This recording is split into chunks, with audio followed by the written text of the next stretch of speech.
ಭಾರತದ ಯೋಧರು ಪಾಕಿಸ್ತಾನದ ಭಯೋತ್ಪಾದಕರನ್ನ ನಿಲಿಕ್ಲಿಗೂ ನಾಶಮಲ್ತಿನ ಗೆಲ್ಮೆದಲೆಕ್ಕುಡು ಕುಡ್ಲಡು ರಾಷ್ಟ್ರವಾದಿ ಕ್ರೈಸ್ತ ವೇದಿಕೆ ವಿಶೇಷ ರೀತಿಡು ಸಂಭ್ರಮ ಆಚರಣೆ ಮಲ್ತನ ದೇರಬೇಲ್ ಕೊಂಚಾಡಿ ಬೋರುಗುಡ್ಡೆದ ಸುಕುಮಾರ್ ಪೂಜಾರಿ ಪಂಪನ ಯೋಧನ ಈಲಡೆ ಪೋದು ಅರೆನ ಅಪ್ಪೆಗ್ ಮರ್ಯಾದೆ ಮಲ್ತೆರ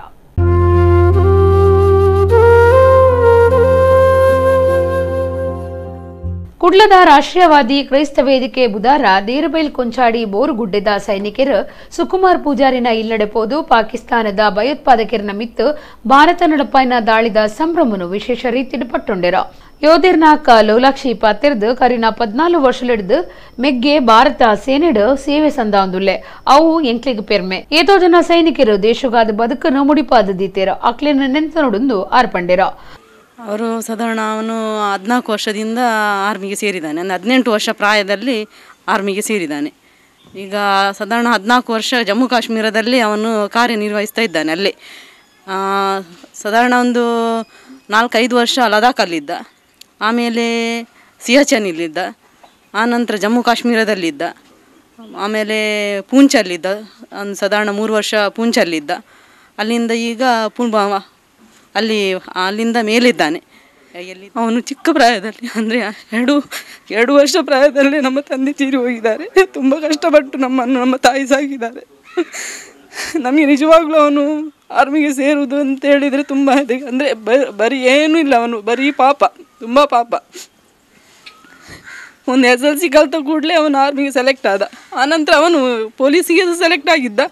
ಮೊದಲು ಈ ಆರ್ಮಿ ಮೊದಲು ಬಂತು, ಆಮೇಲೆ ಅವನು ಆರ್ಮಿಗೆ ಸೆಲೆಕ್ಟ್ ಆದ. ಆರ್ಮಿಗೆ ಸೆಲೆಕ್ಟ್ ಆಗಿ UP ಗಡ್ವಾಲ್ ರೈಫಲ್ಸ್ ಅಂತ ಅವನ ಬ್ಯಾಚ್ ಅಲ್ಲಿ ತುಂಬ ಟೈಮ್ ಕೆಲಸ ಮಾಡಿದ. ಒಂದೂವರೆ ವರ್ಷ ಅಲ್ಲೇ ಇದ್ದ ಅವನು. ಆನಂತರ ಜಮ್ಮು ಕಾಶ್ಮೀರಕ್ಕೆ ಅವನಿಗೆ ಟ್ರಾನ್ಸ್ಫರ್ ಆಯಿತು. ಅಲ್ಲೇ ತುಂಬ ವರ್ಷ, ಅದು ಈಗ 14 ವರ್ಷ ತನಕ ಅಲ್ಲೇ ಇದ್ದಾನೆ. ಒಂದು ಕಡೆಯಲ್ಲಿ ಅವನ ಫೋನ್ ಬರೋದಿದ್ದರೆ ಒಂದು ಕಡೆಯಲ್ಲಿ ತಾಯಿ ತುಂಬ ಟೆನ್ಷನ್ ಮಾಡ್ತಾರೆ, ಒಂದು ಕಡೆಯಲ್ಲಿ ನಮಗೆ ಸಹ ತುಂಬ ಟೆನ್ಷನ್. ಒಂದು ಕಡೆಯಲ್ಲಿ ಖುಷಿನೂ ಆಗ್ತದೆ, ಆದರೆ ಒಂದು ಕಡೆಯಲ್ಲಿ ದುಃಖ ಸಹ ಆಗ್ತದೆ.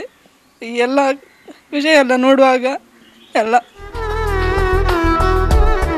ರಾಷ್ಟ್ರೀಯವಾದಿ ಕ್ರೈಸ್ತರನ ವೇದಿಕೆ ತಾಪಕ ಗುರ್ಕಾರ್ಯರು ಫ್ರಾಂಕ್ಲಿನ್ ಮೊಂತೆರೋ ಪಾತಿರ್ದು ಬಡಪೊತ್ತುಡ್ದು ಬದುಕ ಸಾಗಾಯಿನ ಸುಕುಮಾರ್ ಉಗ್ರಗಾಮಿಲಿನ ಉಪದ್ರದ ಜಮ್ಮು ಕಾಶ್ಮೀರೋಡು ಬೇತೆ ಬೇತೆ ಜಾಗೆಲೆಡು ಸೇವೆ ಸಂದಾಂದುಲ್ಲೆರ ವಿಜಯಾಚರಣೆ ಮಲ್ಪನೆಂದಾಂಡ ಅವು ಅರ್ಥಪೂರ್ಣವಾದಿ ಪೊಡುಂದು ಪಂಡಿರ MCC ಬ್ಯಾಂಕ್ ನಿರ್ದೇಶಕರು ಅನಿಪತ್ರಾವು, ಸಾರಿಗೆ ಉದ್ಯಮಿ ವಿಜಯಕುಮಾರ್ ಶೆಟ್ಟಿ, ಮಾಜಿ ಪಾಲಿಕೆ ಸದಸ್ಯರು ಪದ್ಮನಾಭ, NMPT ನಿವೃತ್ತ ಬೇಲೆದಾರ್ ಯೋಗೇಶ್ ಆಚಾರ್ಯ, ಫ್ರಾನ್ಸಿಸ್ ಪಿಂಟೋ, ಶ್ರೀಮತಿ ಲೀಸಿ, ರೋಷನ್ ಡಿಸೋಜಾ ಪಾಲ್ಗೊಂಡರ.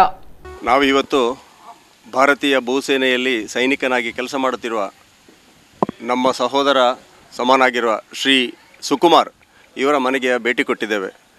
ಅತ್ಯಂತ ಕಡು ಬಡತನದ ಹಿನ್ನೆಲೆಯಿಂದ ಬಂದಂಥ ಸುಕುಮಾರ್ ಇವತ್ತು ದೇಶ ಸೇವೆಗೆ ತನ್ನ ಸರ್ವಸ್ವವನ್ನು ಮುಡುಪಾಗಿ ಇಟ್ಟುಕೊಂಡು ಕಳೆದ 14 ವರ್ಷಗಳಿಂದ ಜಮ್ಮು ಕಾಶ್ಮೀರದ ವಿವಿಧ ಭಾಗಗಳಲ್ಲಿ, ವಿಶೇಷವಾಗಿ ಉಗ್ರಪೀಡಿತ ಈ ಪ್ರದೇಶಗಳಲ್ಲಿ ಸೇವೆಯನ್ನು ಸಲ್ಲಿಸ್ತಾ ಇದ್ದಾನೆ. ಇವತ್ತು ನಾವು ಈ ಮನೆಯನ್ನು ಯಾಕೆ ಗಮನಿಸಿದ್ದಂತ ಹೇಳಿದರೆ, ನಾವು ವಿಜಯೋತ್ಸವಗಳನ್ನು ಮಾಡ್ತೇವೆ ಅಥವಾ ಬೇರೆ ಬೇರೆ ಆಚರಣೆಗಳನ್ನು ಮಾಡ್ತೇವೆ, ಆದರೆ ವಿಜಯೋತ್ಸವ ಅರ್ಥಪೂರ್ಣವಾಗಿರಬೇಕು ಅನ್ನೋ ನೆನೆಯಲ್ಲಿ ನಮ್ಮದೇ ಪ್ರದೇಶದಲ್ಲಿ, ಅದು ಕೂಡ ಜಮ್ಮು ಕಾಶ್ಮೀರದ ಅತ್ಯಂತ ಉಗ್ರಪೀಡಿತ ಪ್ರದೇಶದಲ್ಲಿ ಕಳೆದ ಇಷ್ಟು ವರ್ಷಗಳಿಂದ ಸೇವೆ ಸಲ್ಲಿಸುವ ಈ ಯುವಕನನ್ನು ನಮ್ಮ ಊರಿನ ಜನರಾಗಿ ನಾವು ಗುರುತಿಸದೇ ಇದ್ದರೆ ಅದು ನಾವು ಮಾಡುವ ಜೀವನದಲ್ಲಿ ಅತ್ಯಂತ ದೊಡ್ಡ ಅಪರಾಧ. ಆತ ನಮ್ಮ ಊರಿನಲ್ಲಿದ್ದು ಅವರ ಮನೆಯವರನ್ನು ಹೋಗಿ ನಾವು ಭೇಟಿಯಾಗದೇ ಇದ್ದರೆ ಅದಕ್ಕಿಂತ ದೇಶಕ್ಕೆ ನಾವು ಮಾಡುವ ಅವಮಾನ ಬೇರೆ ಇಲ್ಲ ಅಂತ ನಾನು ತಿಳ್ಕೊಂಡು